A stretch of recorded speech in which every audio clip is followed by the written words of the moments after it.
नमस्कार दोस्तों।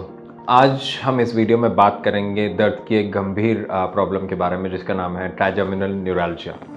हम बात करेंगे कि ये परेशानी आखिर है क्या, ये होती क्यों है, ये किन सिम्टम्स के साथ, किन लक्षणों के साथ प्रेजेंट करती है, इसका हम डायग्नोसिस कैसे करते हैं और इसकी ट्रीटमेंट के लिए हमारे पास क्या क्या विकल्प हैं। मैं डॉक्टर आमोद एक पेन स्पेशलिस्ट हूँ और मैं आप सब लोगों का अपने यूट्यूब चैनल पे स्वागत करता हूँ।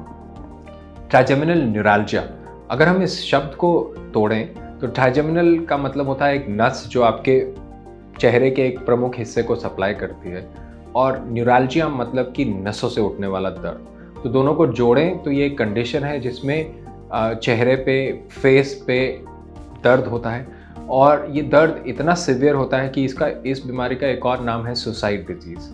क्योंकि इस बीमारी के दर्द की वजह से बहुत सारे लोग ऐसी गंभीर हालत में हो जाते हैं या परेशानी में हो जाते हैं कि वो सुसाइड की भी सोचने लगते हैं। तो इसी से आपको समझ में आएगा कि ये परेशानी कितनी बड़ी और कितनी गंभीर है। तो हमारे चेहरे के दोनों तरफ एक नस ट्राइजेमिनल नर्व होती है, एक इस लेफ़्ट साइड पे, एक राइट साइड में, और ये नर्व कैरी करती है टच की सेंसेशन को, पेन के 5 सेंसेशन को, और आपकी जो च्यूइंग की मसल्स हैं उनको भी कुछ हद तक ये कंट्रोल करती है। इस नस के 3 ब्रांचेस होती हैं। पहली ब्रांच जो कि स्कैल्प के हिस्से को, फोरहेड के हिस्से को और आँख के पास वाले हिस्से को सप्लाई करती है। दूसरी ब्रांच जो चीक वाले एरिया को सप्लाई करती है, और तीसरी ब्रांच जो आपके लोअर जॉ वाले एरिया को सप्लाई करती है। तो जब ये कंडीशन होती है तो इनमें से कोई भी ब्रांच इन्वॉल्व हो सकती है या तीनों भी हो सकती हैं। ज़्यादातर ये देखा गया है कि जो दूसरी ब्रांच है और जो तीसरी ब्रांच है उनकी इन्वॉल्वमेंट ज़्यादा रहती है। तो अब हम बात करते हैं कि इस बीमारी के आखिर लक्षण क्या हैं। ज़्यादातर लोग इसमें दर्द से परेशान रहते हैं। वो बोलते हैं कि चेहरे के एक भाग में उन्हें स्टैबिंग, पियर्सिंग, बर्निंग या इलेक्ट्रिक शॉक जैसा दर्द उठता है, और ये बहुत शॉर्ट ड्यूरेशन के लिए होता है, कुछ सेकंड से लेकर के कुछ मिनट तक, और उसके बाद फिर ये चला जाता है। और ऐसे मल्टीपल एपिसोड्स होते रहते हैं पूरा दिन, और ये एपिसोड्स कई बार तो अपने आप हो जाते हैं बिना किसी कारण के, या कई बार ये ट्रिगर हो जाते हैं छोटी छोटी रोज़मर्रा की चीज़ों के से, जैसे कि बोलने से, खाना खाने से, मुंह धोने से, ब्रश करने से, पानी पीने से, शेव करने से। ऐसी कोई भी एक सिंपल सी एक्टिविटी इन सिम्टम्स को ट्रिगर कर सकती है। और साथ ही साथ चेहरे में कुछ ऐसे पॉइंट्स हो सकते हैं, ट्रिगर पॉइंट, जैसे कि यहाँ पे या यहाँ पे, जिनको छूने से एकदम से ये सिम्टम्स आते हैं और इतना सिवियर और तीव्र दर्द होता है कि इंसान बिल्कुल असहनीय फील करता है एकदम से ही। और बहुत बार अगर ये सिम्टम्स लंबे समय तक रहें तो जब ये दर्द चले भी जाता है तो उस हिस्से में जहाँ पे ये परेशानी रहती है वहाँ पे एक डल एकिंग सेंसेशन परसिस्ट कर सकती है। ज़्यादातर ये बीमारी फेस की एक ही साइड को इन्वॉल्व करती है, लेकिन 3% केसेस में दोनों तरफ भी हो सकती है। और ये जो सिम्टम्स हैं ये आते हैं, कुछ महीने हफ्तों तक रहते हैं और फिर सालों साल के लिए अपने आप चले भी जाते हैं।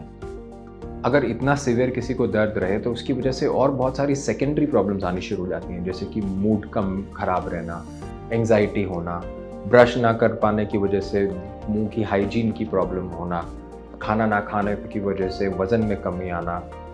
क्योंकि ये सिम्टम्स एकदम से आते हैं इसलिए लोग अपनी लाइफ को प्लान नहीं कर पाते हैं। काफ़ी बार वो विड्रॉन हो जाते हैं, सोशल इंटरेक्शंस कम हो जाते हैं, उनकी जॉब पे असर पड़ता है। तो अगला सवाल ये उठता है, ये होता क्यों है और किन लोगों में होता है। ज़्यादातर ये औरतों में ज़्यादा देखा जाता है, खास करके 50 साल की आयु के आसपास में, और बहुत बार ये कंडीशन फैमिलीज़ में रन करती है। बट ये कंडीशन हालांकि लाइफ थ्रेटनिंग तो नहीं है, लेकिन डिबिलिटेटिंग है, मतलब एक इंसान की ज़िंदगी को तहस नहस करने की क्षमता रखती है। औसतन 10,000 में से 10 लोगों को हर साल ये बीमारी आ जाती है। और अहम सवाल यह है कि ये होता क्यों है। इसके बहुत सारे कारण हो सकते हैं, जैसे कि ये नस जो है ट्राइजेमिनल नर्व दिमाग के नीचे वाले हिस्से से निकल करके हमारे फेस तक पहुंचती है, और बहुत बार दिमाग के पास में या जहाँ से निकल रही होती है ये, वहाँ पे बेस ऑफ स्कल में एक ब्लड वेसल इसके ऊपर प्रेस कर सकता है, जिसकी वजह से ये परेशानी आती है, क्योंकि ये नस इरिटेट होती है उसकी वजह से। तो इसके अलावा बहुत बार और कोई ट्यूमर्स या कंडीशन जैसे कि मल्टीपल स्क्लेरोसिस, उनकी वजह से भी ये परेशानी हो सकती है। तकरीबन 10% लोगों में हमें कारण ही पता नहीं चलता है, लेकिन इसकी जांच करना ज़रूरी है, क्योंकि अगर हमें कारण पता चलता है तो उसकी ट्रीटमेंट पे इम्प्लीकेशंस हो सकती हैं। तो अहम सवाल ये है कि इसको हम डायग्नोस कैसे करते हैं। तो डायग्नोस करने के लिए इसके लिए कोई एक टेस्ट नहीं है। जो टिपिकल सिम्टम्स हैं उनके बेसिस पे हम इसको डायग्नोस कर पाते हैं इस कंडीशन को। जब हम पेशेंट का एग्ज़ामिनेशन करते हैं तो ज़्यादातर ये एग्ज़ामिनेशन बिल्कुल नॉर्मल आता है, और कभी-कभी क्योंकि ये जो चेहरे का दर्द है और बहुत सारी ऐसी कंडीशन से हो सकता है, तो कभी-कभी ये डायग्नोसिस काफ़ी चैलेंजिंग हो सकता है। बहुत बार हम डायग्नोसिस के लिए एमआरआई स्कैन की भी मदद लेते हैं। ये खास करके तब इंडिकेटेड होता है अगर जो सिम्टम्स हैं वो बिल्कुल टिपिकल नहीं है जैसा हम एक्सपेक्ट करते हैं, या ये बीमारी यंग उम्र में आ रही है, या फिर जो ट्रीटमेंट हम दे रहे हैं उसका रिस्पॉन्स वैसा नहीं है जैसा हम एक्सपेक्ट करते हैं, या फिर अगर हमें सर्जरी से पहले ये देखना है कि वहाँ पे कोई ब्लड वेसल तो नहीं है जो इस नस पे दबाव डाल रहा है। तो इन सब सिचुएशंस में हम एमआरआई स्कैन को कॉमनली इस्तेमाल करते हैं। तो अब हम आते हैं सबसे अहम भाग में कि इस कंडीशन की ट्रीटमेंट के लिए क्या विकल्प है। ट्रीटमेंट के लिए हम इस्तेमाल करते हैं दवाइयाँ, प्रोसीजर्स और कभी-कभी सर्जरी भी। दवाइयों में बहुत विभिन्न प्रकार की दवाइयाँ हैं और हर इंसान के लिए एक प्रकार की दवाई काम नहीं करती है। तो हमें बहुत बार डिफरेंट मेडिकेशंस को ट्राई करके उनका कॉम्बिनेशन ढूंढना पड़ता है जो इंडिविजुअली एक इंसान के लिए बेस्ट काम करे।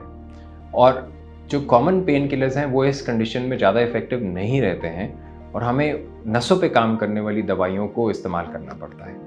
जो नसों पे काम करने वाली दवाइयाँ हैं उन्हें ज़्यादातर कम डोज पे स्टार्ट किया जाता है और धीरे धीरे उनकी डोज को बढ़ाया जाता है। बहुत बार ऐसी भी दवाइयाँ हम इस्तेमाल करते हैं जिस पे रेगुलर ब्लड टेस्ट और मॉनिटरिंग की ज़रूरत पड़ती है। तो ज़रूरी है कि अगर आपके डॉक्टर ने आपको कोई दवाइयाँ शुरू करवाई हैं तो आप उनकी सुझाव के अनुसार उनकी जो ट्रीटमेंट जो उनका प्लान है उसको फॉलो करें।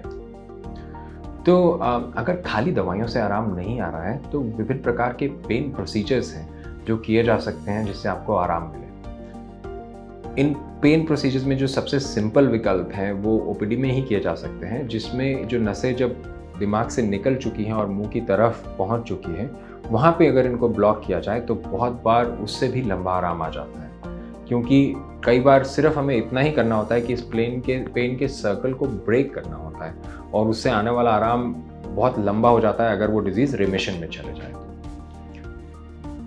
जो बाकी विकल्प हैं इसी बीमारी से जूझने के लिए, उन सब का एक ही उद्देश्य है और वो उद्देश्य ये है कि जो नस है ट्राइजेमाइनल नर्व, इसको काम करने से कैसे रोका जाए या इसकी काम करने की क्षमता में कैसे कमी लाई जाए। अब वो कमी लाने के लिए हम डिफरेंट जो ऑप्शंस हैं उनको इस्तेमाल करते हैं, जैसे कि मैकेनिकल ऑप्शन में हम एक बैलून इस नस के पास डालते हैं और उसको इन्फ्लेट कर देते हैं, जिससे नस कंप्रेस हो जाती है और उस पर चोट आने की वजह से इसकी जो काम करने की क्षमता है वो कम हो जाती है। उसके अलावा एक और विकल्प जो है वो है रेडियो फ्रीक्वेंसी का। इसमें भी हम एक सुई लेते हैं जो कि हम नस के पास तक ले जाते हैं और फिर उसकी जो टिप है उसको हीट किया जाता है रेडियो फ्रीक्वेंसी मशीन की मदद से, और उसकी वजह से भी नस की जो काम करने की क्षमता है उसमें कमी आ जाती है। उसके अलावा केमिकल्स को भी इस्तेमाल करके यही गोल अचीव किया जा सकता है, जैसे कि ग्लिसरॉल न्यूरोलिसिस में किया जाता है। रेडिएशन भी इस्तेमाल की जा सकती है जिससे कि काम करने की क्षमता इस नस की कमी हो, जिसे हम गामा नाइफ सर्जरी में इस्तेमाल करते हैं। तो ये सारे विकल्प हैं जिसको हम इस्तेमाल करके इस नस से उठने वाले दर्द में मरीजों को आराम दे सकते हैं। इनमें से जो एक कॉमनली यूज्ड विकल्प है वो है रेडियो फ्रीक्वेंसी का। इसके बारे में मैं थोड़ा सा आपको और बताना चाहूँगा। इस ऑप्शन में हम एक्सरे में देखते हुए एक खास तरह की नीडल को इस नस के पास तक गाइड करते हैं। हम बार बार एक्सरे लेते रहते हैं और उसकी मदद से हम नीडल को नस के बिल्कुल पास तक ले जाते हैं। फिर उसको स्टिमुलेट करके, यानी कि उसके अंदर थोड़ा सा करंट पास करके हमें पता चल जाता है कि हम नस की कौन सी ब्रांच के पास हैं। और जब हम जिस ब्रांच पे ट्रीटमेंट करना चाहते हैं उसके पास पहुंच जाते हैं तो उसके बाद हम उसकी टिप को हीट करते हैं नीडल की रेडियो फ्रीक्वेंसी की मदद से, और उसकी वजह से नस की काम करने की क्षमता में कमी आती है और दर्द में इमीडिएट आराम आ सकता है। तो ये एक बहुत ही लाभदायक विकल्प है जो बहुत लोगों को लंबे समय तक आराम दे सकता है और ये काफ़ी कॉमनली यूज़ किया जाता है पेन फिजिशियंस के द्वारा। अगर मान लेते हैं कि इन सब चीज़ों से भी आराम नहीं आ रहा है तो सर्जरी का भी विकल्प होता है। सर्जरी में माइक्रोवास्कुलर डीकम्प्रेशन एक कॉमनली परफॉर्म्ड सर्जरी है इस परेशानी के लिए। उस सर्जरी का एम ये रहता है कि अगर कोई ब्लड वेसल इस नस पे दबाव डाल रहा है तो ब्लड वेसल और नस के बीच में थोड़ा गैप बना दिया जाता है ताकि वो नस के ऊपर जो दबाव डाल रहा है वो कम हो जाए या बंद हो जाए और उसकी वजह से अगर नस इरिटेट हो रही है तो उसमें कमी आए और आपके दर्द में आराम आए। लेकिन ये एक ब्रेन सर्जरी है और ऑब्वियसली किसी भी इस प्रकार की सर्जरी के अपने एसोसिएटेड रिस्क होते हैं। लेकिन हाँ, जिन मरीज़ों में इनकी ज़रूरत है उन पे करने में उन लोगों को काफ़ी अच्छा और लंबा आराम भी मिलता है ज़्यादातर लोगों को। तो बहुत बार मुझसे लोग ये पूछते हैं कि मैं क्या कर सकता हूँ कि इस डिज़ीज़ को कंट्रोल करने में या जिससे ये प्रोवोक ना हो। तो सबसे पहली चीज़ तो आप ये कर सकते हैं कि अपना ओरल हाइजीन मेंटेन करें। अगर ब्रश नहीं कर पा रहे हैं तो माउथ वॉश का इस्तेमाल करें। जो भी ट्रिगर्स हैं इस बीमारी के लिए उनको अवॉइड करें। और वो ट्रिगर्स किस प्रकार के हो सकते हैं, जैसे कि किसी फेस के हिस्से में अगर ट्रिगर पॉइंट है तो उसको ना छुएं। उसके अलावा अगर किसी काम से ये चीज़ प्रोवोक हो रही है जैसे हॉट स्पाइसी फूड से या फिर ठंडी वेदर से, तो उन सब चीज़ों को आप अवॉइड करें। उसके अलावा बहुत ज़रूरी है कि आपके डॉक्टर ने जैसे सजेस्ट किया है वो ट्रीटमेंट आप बिल्कुल फॉलो करें। अंत में मैं यही कहना चाहूँगा कि की मैसेजेस अगर मैं आपको बताना चाहूँ तो ये होंगे कि इस बीमारी के बारे में कि पहली चीज़ ये लाइफ थ्रेटनिंग नहीं है। हाँ, मैं मानता हूँ कि आपकी क्वालिटी ऑफ लाइफ पे बहुत गंभीर प्रभाव कर सकती है, लेकिन जो भी हमारे पास अभी नॉलेज है उससे ना तो हम ये प्रेडिक्ट कर सकते हैं कि ये अटैक्स कब आएंगे या कितनी देर के लिए आएंगे या कब ये डिजीज़ रिमिशन में चले जाएगा और आपको परेशान नहीं करेगा, ना ही इसका फ्यूचर कोर्स ऑफ एक्शन हम प्रेडिक्ट कर सकते हैं। हाँ, लेकिन अगर आपका करेक्ट डायग्नोसिस होगा और समय रहते इसकी ट्रीटमेंट ली जाएगी जैसे आपके डॉक्टर ने कहा है तो इसको कंट्रोल कर पाना ज़्यादातर केसेस में संभव रहता है। और ज़रूरी है कि अगर आपको ये परेशान कर रही है तो आप एक स्पेशलिस्ट की राय ज़रूर लें। मुझे उम्मीद है कि ये सारी जानकारी आपके लिए ज़रूर लाभदायक साबित होगी और अंत में मैं आपको मुझे सुनने के लिए धन्यवाद कहना चाहूँगा। नमस्कार।